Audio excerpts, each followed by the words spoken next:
Hi, good Tuesday night to you. I am Thabo and thank you for joining us tonight. Well, the clock is ticking for the Chief Justice Mogoeng Mogoeng to apologize and retract his pro-Israel statement, which he made during a webinar hosted by the Jerusalem Post last June. The Judicial Committee found the Mogoeng guilty of misconduct and willfully making remarks questioning South Africa's foreign policy on Israel. This has brought the politics surrounding Israel and Palestine to the fore. What should South Africa's posture be regarding the Israel-Palestine politics? Well, joining me to talk about this is SACP's Solima Baila, Palestine ambassador to South Africa, Hanan Jarrah, Africa for Palestine's Mohammed Desai, and Naim Janah from Afro-Middle East Center, as well as Fanam Konza from the Defend, Embrace, Invest, and in Israel. That's the name of the organization. Well, you can be a part of this conversation as well, joining us on Twitter at Newsroom405, or send us your WhatsApp questions and comments now to 072-110-5584. Gentlemen, good evening and thank you very much for your time tonight. Good evening, Thabo, and to our viewers. Good evening, sir. All right, and of course, the lady, good evening, and thank you for joining us. Good evening, Thabo. How are you? Fantastic, and thank you very much for having made the time to talk to us. Well, Mohammed, let me start with you because you, of course, brought the initial complaint along with two other organizations. Let's talk to this issue. First and foremost, this, of course, is what sparked that particular complaint. Let's watch this soundbite. That love thee. And 3, also Genesis 12 verses 1 to 3, that says to me as a Christian, that if I curse Abraham and Israel, God, the Almighty God, will curse me too. So I'm under an obligation as a Christian to love Israel, to pray for the peace of Jerusalem, which actually means the peace of Israel. And I cannot, as a Christian, do anything other than love and pray for Israel, because I know hatred for Israel by me and for my nation can only attract unprecedented curses upon our nation. So what do I think should happen? I think, as a citizen of this great country, that we are denying ourselves a wonderful opportunity of being game changers in the Israeli-Palestinian situation.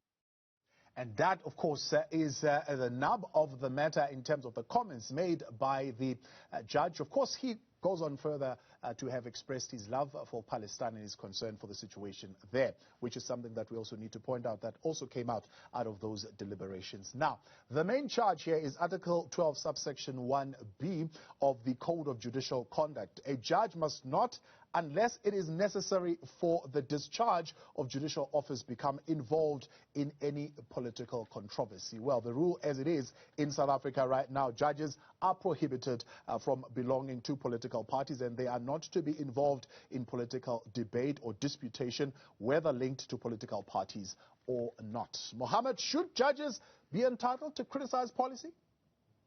Well, we welcome this decision because unlike some people who are suggesting that it is a shock to the system, we think that this decision is actually it will have a calming effect to our judiciary and to our system. This JSC decision puts the public at ease that we have regulatory bodies and that these bodies are respected, that these bodies are functioning, and that the rules that judges have signed up to, the Code of Judicial Conduct, will be enforced and is being enforced. So we think that the rule is firstly a fair rule, and secondly, we feel that this recent issue is actually good news, not just for the Palestinian people, but also for the South African judiciary and for our democracy more generally speaking. Now, Solima Paila, let's come in here. I mean, the judge had previously said that the political environment in our democracy is such that even our judgments, and I'm paraphrasing here, are quite political in nature, and therefore it is inevitable that judges would have a level of comment as far as the politics and the debates that are going on in the country. Does this ruling amount to the needless censoring of judges? Firstly, we welcome the ruling, and we appreciate the fact that these insensitive utterances by Chief Justice Mogoeng Mogoeng was uncalled for, and in fact, he should abide by the ruling. That's what we have called him to do, to apologize and to actually reaffirm South Africa's position with regard to the policy on Israel. But with regard to the question that you are posing, it is important to say, which is what the Judicial Conduct Committee had indicated, that individuals in this country remain with their rights, right of freedom of expression and speech. That is reaffirmed. But what is important is that every professional entity, including the judiciary, have got their own conduct which limits the extent to which they can express themselves on particular matters or not. So in this regard, as the leading jurist in the country, he should lead by example and indicate humbly that he apologizes. One of the judiciary's own committees found that he had, and therefore we cannot ask anything more than from him except a good, simple apology to the people of Palestine and to South Africans as well. He preambles his comments there, Solly, if you remember, by acknowledging that this is the policy direction of the country. It is binding to me. But I'm making commentary here, which I suppose as a citizen of the country, as an extrajudicial comment outside of the legal parameters, so to speak. Is he, in your view, allowed to say that, or does the professional restraints which you're talking about prohibit him from even making that? Because, I mean, it is not a secret that the Chief Justice is Christian. So whether he is a judge of the highest court in the land, he is a Christian and he has professed his faith. And in that particular clip, he's quoting the Bible and saying, my obligation as a Christian is to this. There are limitations as well, but I think, as you know, he made a very good introduction to justify the very wrong things that he said post that introduction, because what he said completely played against the Christian belief system and the right to respect the good life of that should be lived by Palestinian people, which in this case do not enjoy because of Israel attacks, occupation, and disruption of their daily lives. So he can't profess a Christian belief that seeks to oppress other people's rights and ability to live freely. So I think you also would have known that further than that, after he was asked to apologize, he even actually indicated that even if people can march whatever million times, or whatever the numbers that may match to him, how many times, he won't apologize because of this Christian belief. So he conflated the religious beliefs with the policy system and the judicial role that he is playing. And in this case, we want to affirm that once you are in a public office, part of your personal life also goes away, is taken over by the public space. Therefore, your conduct becomes also the conduct of your office. So this goes with many other responsibilities across the board in public life, and that also affects even the judges. That is why the best way for the judges, according to their own rules, was to prohibit the extent to which they can express themselves, particularly on existing political matters. Fanam Konza, let's bring you in here. It seems, according to the rules, the judge cannot express Psalm 122 without involving himself in political debate, and therefore it is prohibited. What's your reaction? Should he apologize? Shalom, shalom, Mr. Mdluli and your panelists. I see that I'm up against about 4 people or 3, and I'm the only one. We are saying there's nothing wrong in what the CJ said. Nothing wrong at all.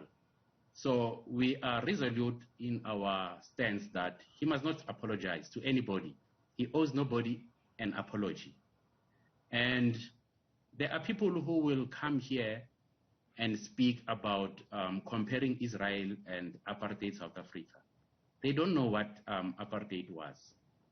And they speak like as if they've never lived under apartheid. They don't know what apartheid is. So now we are saying to the Chief Justice, he must remain resolute. He is the child of God. He is not going to resign, Yeah, even resigning, it cannot be an option. So what we're saying is, we stand by his remarks, and we are saying there is an authority in our jurisprudence that the right to freedom of religion and belief outweighs any disciplinary code. We know that one. The JSE has a code of conduct for judicial officers, we know, but the legal question will be whether that code trumps the right to religion and the freedom of expression. What about then the view that he is in direct conflict even with that religion and that faith because of the comments that he made that seems to support one nation over its oppression on another? No. You see, these guys are being selective in what they are quoting the CJ on. The CJ spoke that we love the people of Palestine. They never speak about that. They only quote one section. And Mr. Mzuli, what harm can it cause to pray for the peace of Israel? What harm can it cause? It's a question that I'm asking. There's no harm that it can cause because it is our obligation and responsibility as Christians to pray for the peace of Israel. It is our obligation, and we're not going to shy away from that. All right. And we are resolute. Yes, sir. Let's take a break. I'm going to come back and I'm going to give you more opportunity to just expand on that. At Newsroom 405, WhatsApp your questions tonight and comments on 072-110-5584. When we continue next, talk a little bit more about that. What is harm in praying for the peace of Jerusalem? But not only that, we interrogate then the ideology of Zionism and whether or not it is an imperialist ideology and how does it add to the conflict we're seeing in the Middle East. Our debate continues in conversation tonight with SACP's Solima Baile, Palestine Ambassador to South Africa, Hanan Gerard, Africa for Palestine's Mohammed Desai, and Naeem Jinnah from Afro-Middle East Center, as well as Fanam Konza from Daisy. And to join the conversation, you tag us tonight at Newsroom 405. WhatsApp your questions and your comments to 072-110-5584. Let's bring you in now, Naeem. Does the quoting of Psalm 122 by the Chief Justice amount to hate for Palestine as far as you're concerned? The issue here is really nothing to do with freedom of religion or freedom of expression. If you ask whether the Chief Justice freedom of expression is constrained, yes, it is, of necessity. The issue here is much more fundamental, and that is that what the Chief Justice did is blurred the lines between the separation of powers between the judiciary and the executive. Our democracy is based on the idea that we have a separation of these three arms of the state, judiciary, executive, and parliament. And when the Chief Justice, not just any judge, but the Chief Justice proclaims on foreign policy is the exclusive right of the executive. When he proclaims on that, when he decides to issue a statement saying that it's right or wrong, then he's overstretching and blurring those lines, and he's interfering, in fact, from the judiciary in that. And there's no such thing as speaking on in his personal behalf. He was introduced in this webinar as the Chief Justice. In fact, the title was something about two chiefs, he and the Chief Rabbi. And to take it even further, whether he knew this or not, I don't know whether he knew it or not. I don't know what his intention was, but the effect of him speaking on an international stage the day before South Africa was to lead a debate the next day on the premier international stage, the UN Security Council, criticizing Israel's policies. This is, in a sense, one could read this, again, whether it was his intent or not, in effect, one could read this as the head of the judiciary embarrassing the executive on the international stage. My second point about this is that, in his defense, he has said, for example, that certain other judges, and he's named one or two, have made comments about this. what he did, in fact, in his comment, was going also against international law. The other judges didn't do that. So when he says that he prays for Jerusalem and therefore for Israel, Jerusalem under international law is not part of Israel. Jerusalem is under international law, is disputed. It should be under international control. It's been annexed by Israel. And so that comment is supporting and justifying a violation of international law. So he's gone against the separation of powers in terms of our national context. He's speaking against international law in an international context when he's supposed to be the Chief Justice of our country. Are you saying to me then if he had said, he didn't say this, but I'm saying if he had said in that comment, the policy of South Africa is binding to me and so that's it, full stop. My duty as a Christian is to love and pray for the peace of Jerusalem. I love Israel, I love Palestine. That would have been enough for you. If he said that, I don't see anything wrong in that. But when he starts interfering in what the executive has as its right, the making and articulating of foreign policy, that's a problem. All right. Let's bring you in back here, Fana. Listening to that, what is your view now? To say, had he left it to the quoting of the verse and stayed out of international issues and the politics of the country, that would have sufficed and it would not have inhibited his right to exercise his religion. No, we don't buy that. We don't buy that. Remember, these guys, whatever Israel will do, they will find anything wrong. And anybody who supports Israel, they will find something wrong. So remember when the CJ was interviewed for the position of the CJ, in one of his responses he said, only God will give me this position. If I were to be given this position, it will be God. And they criticize him for that. So they're just saying it just now because they don't know what to say when we say, the Chief Justice said, we love both the Palestinians and the Israelites. So now they are bringing in that he's saying, if he only said that. But now I'm telling you now about something by just mentioning that if he gets appointed to the position, there was uproar. There was all sorts of noises. So now we know that, the attack is not basically on him alone. The attack is on his faith. The Christian faith and the Judeo faith is attacked. It is attacked left, right, and center. Why are you we do not buy this. We do not buy this. Why are you linking it to that? Why are you saying this is an attack on the Judeo faith? Sorry, I can't hear you properly. Why are you linking this to an attack on Judaism? Remember, these guys, the complainants, they want nothing to do with Israel. They don't want the existence of a nation called Israel. So now they will do everything in their power to make sure that Israel does not exist. So now we are linking this because we know that, Mr. Mzuli, what is happening now in South Africa, we know that churches are attacked. And this is part of the bigger agenda. You see now, when they start censoring the CJ, churches are censored also now. So now you might think this is a small issue. It is not a small issue. It is a very big issue.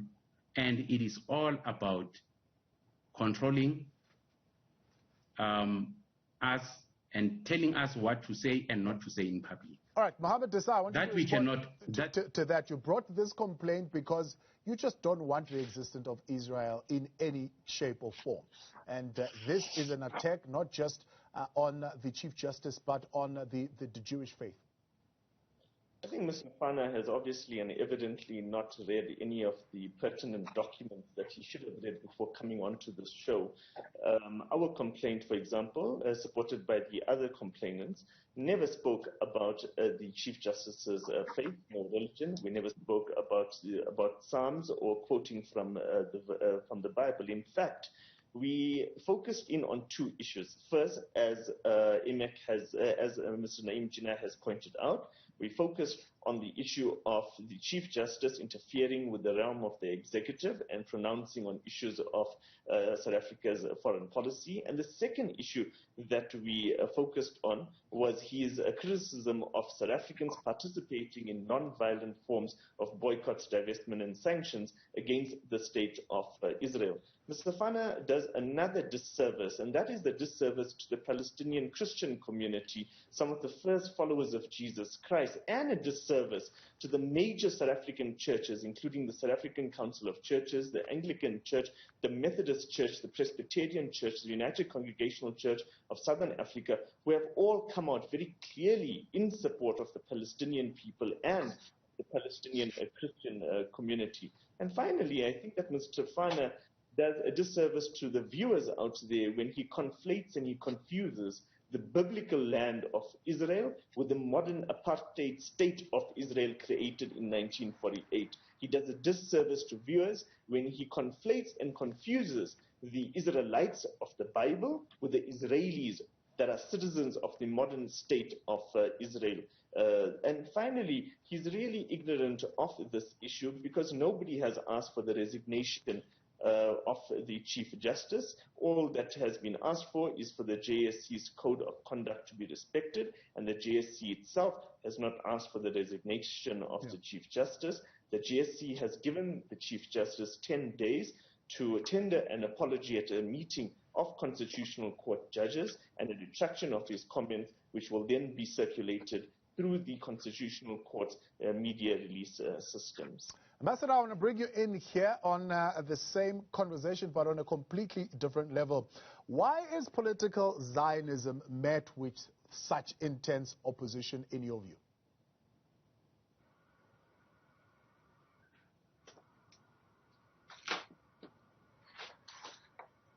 Ambassador, are you there? Yes. Good evening.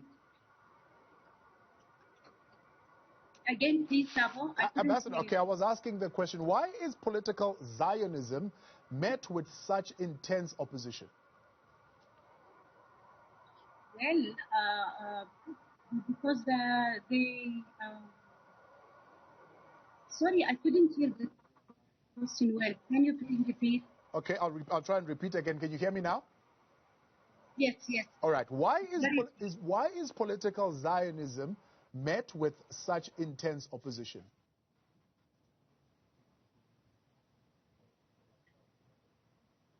Well, because we do believe that what is the modern Israel now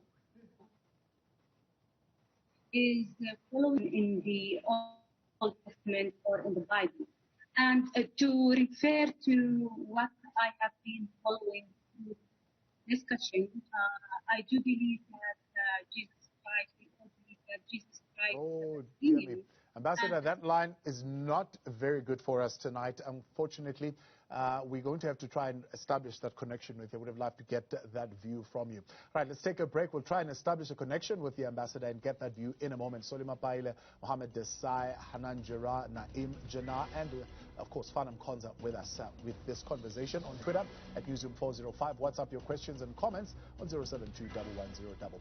We're back in a moment.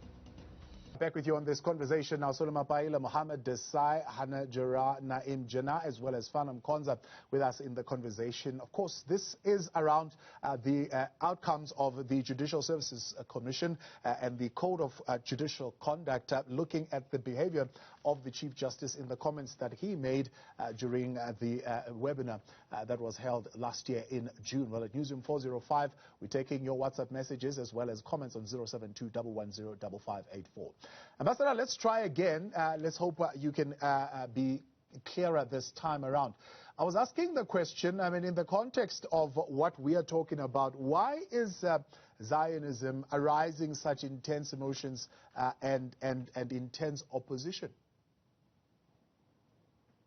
Well, because Zionism is simply defending a false idea of defending Israel as an occupying state. And we do believe that we are not against Israel as a state or as a democratic state.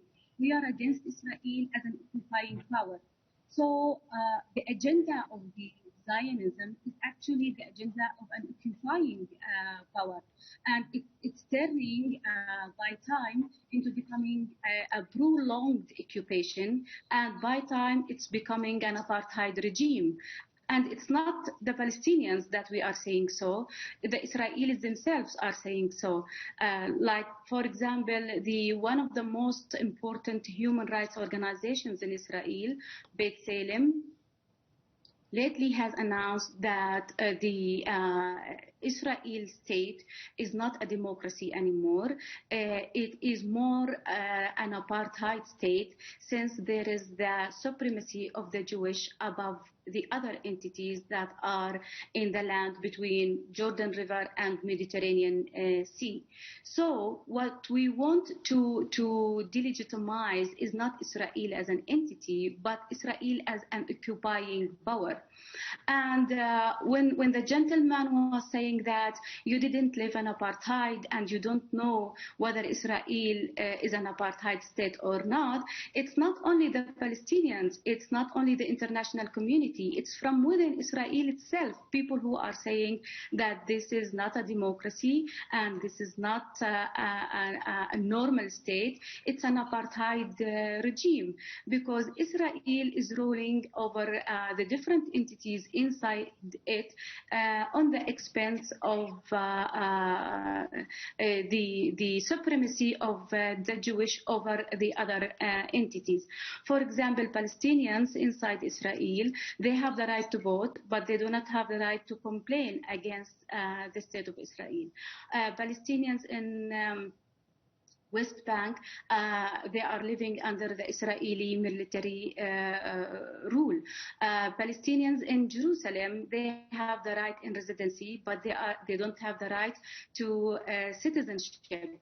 Palestinians in Gaza Strip, they don't have the right to citizenship, but also they are suffocated in the biggest open air prison in the world. So all these indicators, if we are going to draw parallels between the apartheid South Africa and between the Israel as an occupying power, we will find millions of reasons to say that Israel replicated in a way or another, or even at some times it created a worse version than the apartheid in South Africa. For example, one of the major issues to make a comparison is the lands issue. In apartheid South Africa, the lands were taken from the black people and given to the white people, so that to maintain the supremacy. In Palestine, the lands are taken for the sake of constructing illegal settlements inside the lands of West Bank, including East Jerusalem and Gaza Strip. When we started the peace process in 1993, there has been around 150,000 Israeli settlers living illegally in the Palestinian territory in Israeli settlements. Nowadays, we have around 700,000 Israeli settlers living in more than 250 illegal settlements were constructed illegally on the lands taken from the Palestinian people. Yeah. Are the Palestinian people, Ambassador, willing to accept the view that says Jerusalem is a birthplace of Jewish spiritual identity? Jerusalem is an open city for the three religions, for Muslims, for Christians, and for Jews. It has been so for very long history, and we as Palestinians, we will maintain this. The issue, the conflict with the Israelis, that they want to take the city and they want to announce it as a unified capital for Israel, and they started doing so, unfortunately, in a very difficult manner by blocking Palestinians and Muslims from going. Sure.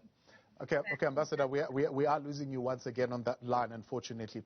But Fana, let me bring you in here, because I want you to very slowly and give you the opportunity to respond to some of these issues that are being raised. The first one that was raised tonight, Fana, is that you are conflating a biblical Israel and modern-day apartheid Israel. Just let's start with that one. What's your response to it? No. You cannot separate these two. You see, these guys are trying to be technical in everything that they do. You cannot separate these two. You cannot separate these two. So we disagree with them, and you see, we know that their bigger agenda is to bring their foreign tendencies in South Africa of intolerance. And we're not going to buy that. So the fact that they're saying the biblical Israel and this apartheid rhetoric, it's basically not on. Yeah. It's just a rhetoric that won't stand. So we reject that. There's nothing like that. Are you willing at least to admit intentional discrimination on the part of those who are occupying right now, in as far as the rules that have been put in place? For example, the search points that are put in place. People aren't able to return those who are exiled. People aren't able to own land and things like that. Are you able to admit that and willing to admit that is a level of intentional discrimination? Look, in this world, wherever you go, you will never find a perfect system. Never. You will never find a perfect system. I can give an example. In South Africa, if you come to South Africa and come to Sandton and only look at Sandton, you will see Sandton alone. But when you come and see Alexander, you will see a different South Africa. So basically what I'm saying is, obviously there will be those tendencies of discrimination, but it cannot be equated to apartheid. It can never be equated to apartheid. So you cannot say, because in South Africa there are shacks, therefore apartheid is still on. So what are you saying then about the issue that the ambassador is raising, saying, well, before the European Jews came to Palestine, there were, 1.1 or so million people, it is estimated, according to the stats, that were living there.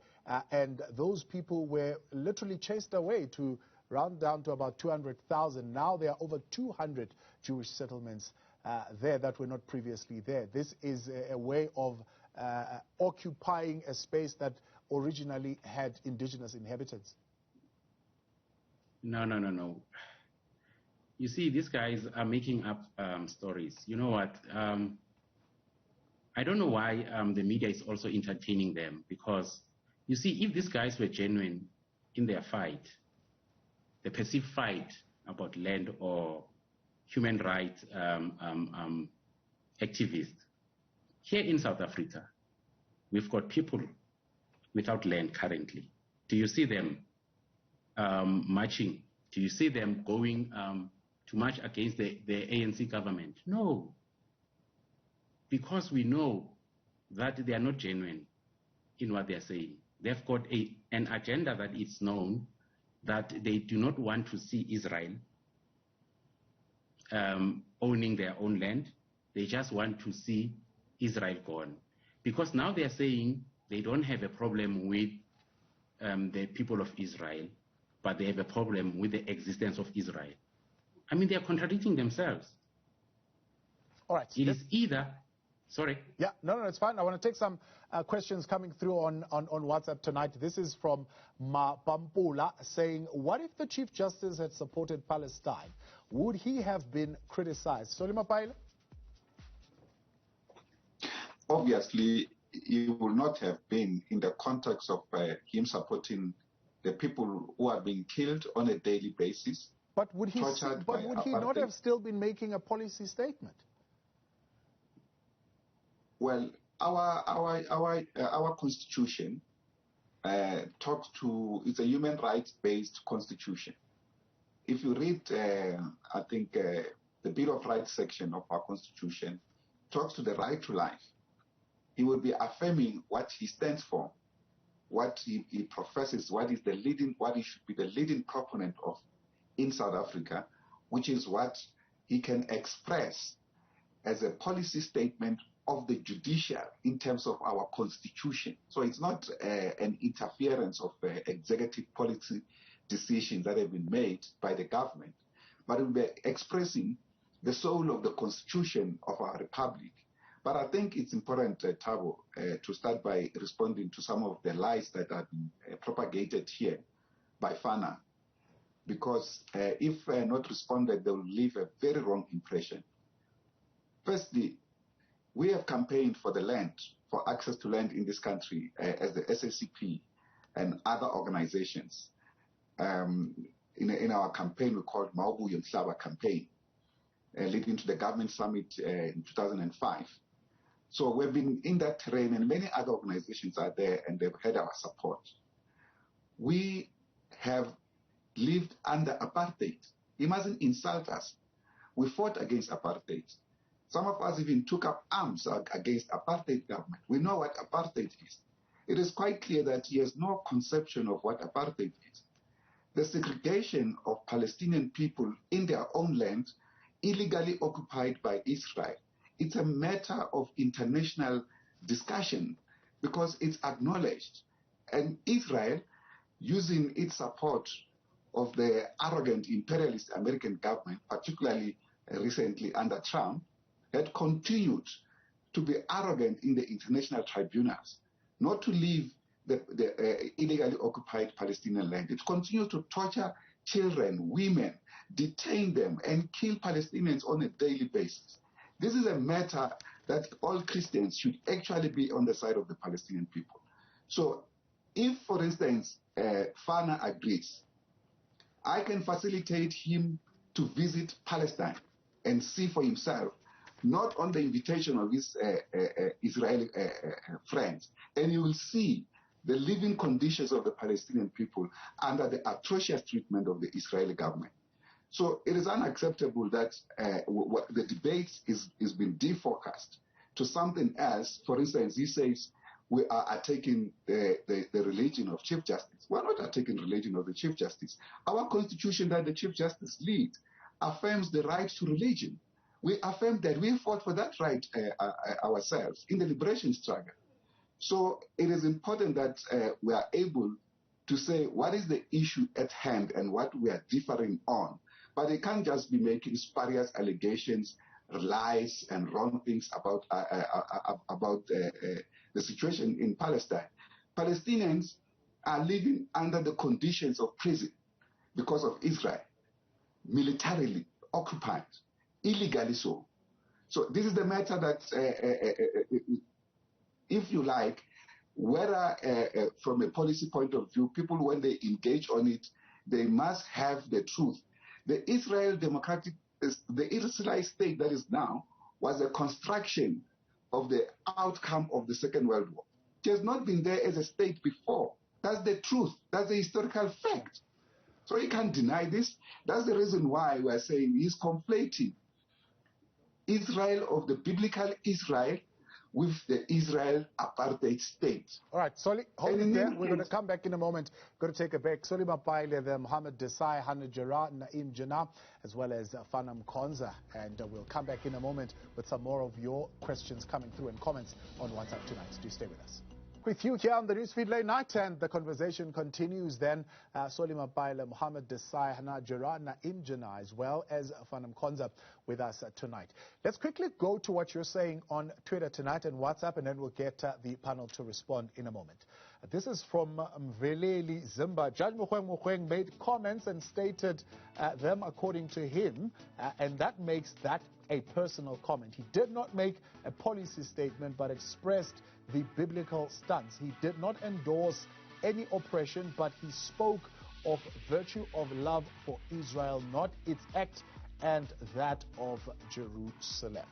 All right, let me get a response from Naim on this one this time around. Naim? Look, the argument is being made by Fana and others that are supporting the Chief Justice that you know, if this issue was about support, if the Chief Justice made comments supporting Palestine, then no one would object. So let me give you an example. The three complainants to this: Africa for Palestine, the SABDS Coalition, and Women's Cultural Group. My sense of observing them for the past few years has been that all of them would support South Africa closing down the Israeli embassy in Pretoria. If the Chief Justice went on an international television station in a foreign country and he said that the South African government is remiss in not closing down the Israeli embassy in Pretoria, he would be in violation of the same thing that I spoke about earlier on. He would be blurring the separation of powers. He would be articulating issues on foreign policy that are not within his purview, that are the right of the executive, and he could be called up by the JCC for the same reasons if there was a complaint made. So the issue here is a matter of principle. The principle is that the head of the judiciary should not be interfering in foreign policy and should not be articulating foreign policy and should not be embarrassing the South African government when it is articulating its foreign policy. So that's the first point. It's a red herring to say if he supported Palestine, no one will object. The issue is not about supporting Palestine or supporting Israel. The issue is about him interfering where he's not allowed to in terms of our constitution. It's his constitutional violation that's the issue. Second point, I thought that we wouldn't go there, but since we have gone there, this issue of apartheid, the reality, Thabo, is that, two things. One is if we look at an international law instrument, which is the Convention Against the Crime of Apartheid. When we look at how that instrument defines apartheid, Israel is in violation of almost every single one of those definitional clauses in that convention. That's number one. Number two, if you want to compare it to South Africa, and it's laughable that Fana would tell black people in their 50s that they don't know what apartheid meant, but nevertheless, if you want to compare it to the South African situation, South African apartheid was built on three pillars. One was the formal demarcation of the population into racial groups. Two was the segregation of the population into different geographic areas. And three was a repressive machinery that sought to impose these two other two pillars. Yeah. When we look at the Palestinian context, there's a separation of people based on whether they're Jewish or non-Jewish. There's a segregation of the population based on whether they're Jewish or non-Jewish, including where they are allowed to live. Yeah. There's the areas in which they are confined based on whether they're Jewish or non-Jewish. Right. And in terms of the repressive machinery, much worse than what we saw in South Africa. But Naeem, let's talk about that. I mean, as we are on that point, the United Nations declared apartheid a crime against humanity. But in 1975, we know that the UN voted 97 to 35 for Zionism as a form of racism or racial discrimination. But they retracted that in 1991. I do not know if they have ever voted on it now and whether or not it is classified under that particular protocol. No, Thabo, these are two separate issues. The Zionism is racism issue resolution was revoked by the UN, and let's be clear, that was because of massive pressure brought to bear by the United States. But that's a separate issue. The Convention on Apartheid, on the crime of apartheid, is a separate issue. It's a convention that's been signed by numerous countries around the world, and let's also be clear, that convention never mentions South Africa. It talks about apartheid as a system of laws. It once mentioned Southern Africa because it's, at the time, it was a reference to South Africa, so-called Rhodesia, and so-called Southwest Africa, but only once mentioning Southern Africa. Never mentioned South Africa because the objective there is to say that any country in the world that divides its population in this kind of way is an apartheid state or is practicing apartheid. Israel falls within that definition. All right, Ambassador, let me bring you in here. You wanted, let's hope that the line will hold, but you wanted to respond to some of the things that Fana was raising, and then I'm going to get Fana to respond to you in a moment. Go for it then. First of all, I would like to salute Mr. Fana, and I would like really to extend an open invitation for him to come and to visit Palestine, where he can have a first-hand experience on what's going on the ground. This is one issue. So that witness with his own eyes the concept of apartheid regime that is really implemented on the ground by the Israeli occupying power, unfortunately. And the second issue is that I advise Mr. Fana that he goes back to history so that to identify the reality of the modern Israel that now he is defending. Because we do believe that the plight of the Palestinian people is the worst in the modern history. 1948, when Israel came and occupied the land of Palestine, it uprooted around 70,000 people of Palestinians from their own indigenous land and scattered them all over the world in refuge. Nowadays, those 70,000 Palestinians, 700,000 Palestinians who were uprooted, are now becoming 7 million Palestinians still scattered in refuge all over the world, denied the right of return. So we do believe that our plight is the worst because Israel, as an apartheid regime, is still practicing its illegal practices against the Palestinians, the indigenous people. Right. This is one thing. Let's get Fana to respond before we do run out of time. It's two invitations now open to you, Fana. One from Solima Pile saying they can take you to Palestine to experience what the people in Palestine are experiencing. The ambassador also extending an invitation. I'd wonder if you've actually been taken through and have had first-hand experience. Thank you, Mr. Mdluli. Let me first correct my saying that people did not live in apartheid. By me saying that, I only meant the guys, the complainants, not the SACP. I only meant the complainants, those who complained against the CJ. So the SACP, I know their history is written, I know about that. So I did not mean the SACP people and the ANC, but I was only referring to those guys who were complainants in this CJ matter. Let us first start by rectifying what Zionism is. Zionism is simply the belief that Jews have a right to live in their indigenous homeland. So it doesn't matter how many definitions they can come with.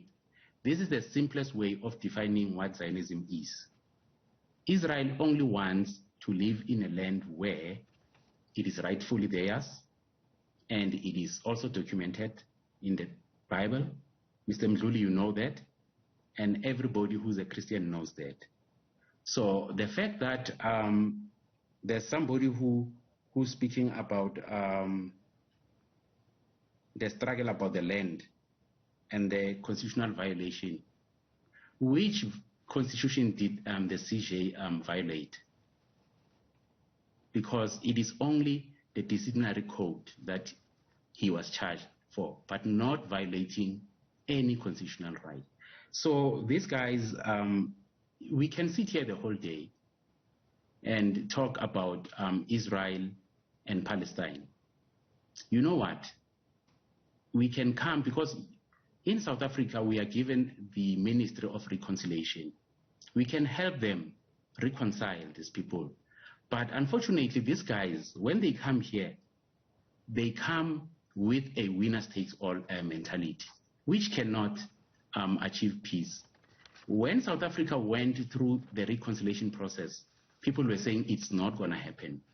Me and you, Mr. Mdluli, we know that the Ministry of Reconciliation is given unto us according to 2 Corinthians 5:18. We are masters in that. We can help the people there in Israel and Palestine to reconcile.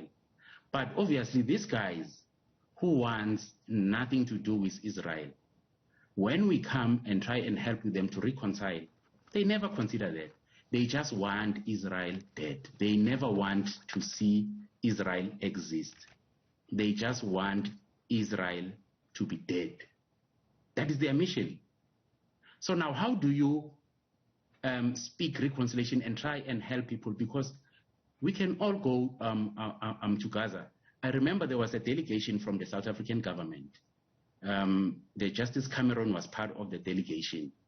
He went there with a team. Remember, he's a judge. He went there. But when they went there, obviously, they went there with the purpose to try and confirm their rhetoric of apartheid. They did not go there to do a comparison analysis. All so right. we cannot say... Very briefly, you've got 20 seconds. I've got to wrap. Go for it. Yes. Sorry? You've got 10 seconds now, Fana. Quickly wrap for me. Okay. All right. Okay, in closing, we are just saying to the Chief Justice, he must never apologize to anybody. He did not violate any constitution. All right, unfortunately, we're going to have to leave it there because we are out of time. Solima Paile, Mohammed Desai, Hana Jara, Naim Jana, Mohammed Desai, and Fanam Konza, appreciate your time and thank you for joining us tonight. Time now.